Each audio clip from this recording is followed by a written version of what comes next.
ঢাকাই চলচ্চিত্রের আলোচিত অভিনেত্রী পরীমণি সোশ্যাল মিডিয়ায় প্রায় স্ট্যাটাস দিয়ে আলোচনার ঝড় তোলেন। আবেগ, অনুভূতি, ভালো লাগা, ভালোবাসা অকপটে প্রকাশ করেন এই অভিনেত্রী। মনের জমানো ক্ষোভ, রাগ সবটাই প্রকাশ করেন অবলীলায়। সামাজিক যোগাযোগ মাধ্যমে এক পোস্টে পরীমণি ফেসবুকে লিখেছেন যে সবার সে আসলে কারোরই না, সে মূলত ফ্রিল্যান্সার।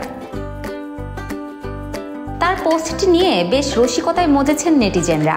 অনেকে নানা রকম মন্তব্য করছেন, অনেকে আবার প্রশ্ন রেখেছেন কার দিকে ইঙ্গিত করছেন পরী। এদিকে আরেক স্ট্যাটাসে পরীমণি তার ছেলে রাজ্যর জন্মদিনের ড্রেস কোড প্রকাশ করেছেন। আগামী 10 আগস্ট রাজ্যের জন্মদিন, সেদিন বেশ বর্ণাঢ্য আয়োজন করতে যাচ্ছেন নায়িকা। প্রতিবারের মতো এবারেও জন্মদিনের অনুষ্ঠানে আগত অতিথিদের জন্য একটি নির্দিষ্ট রং বাছাই করেছেন তিনি।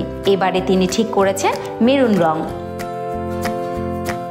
অভিনেতা শরীফুল রাজের সঙ্গে প্রেম, বিয়ে, তারপর বিচ্ছেদ সবই হয়েছে প্রকাশ্যে পরীমণির। বর্তমানে 2 সন্তান রাজ্য ও প্রিয়মকে নিয়ে তার সুখের সংসার। তাদের নিয়ে আনন্দে কাটছে এই অভিনেত্রীর জীবন।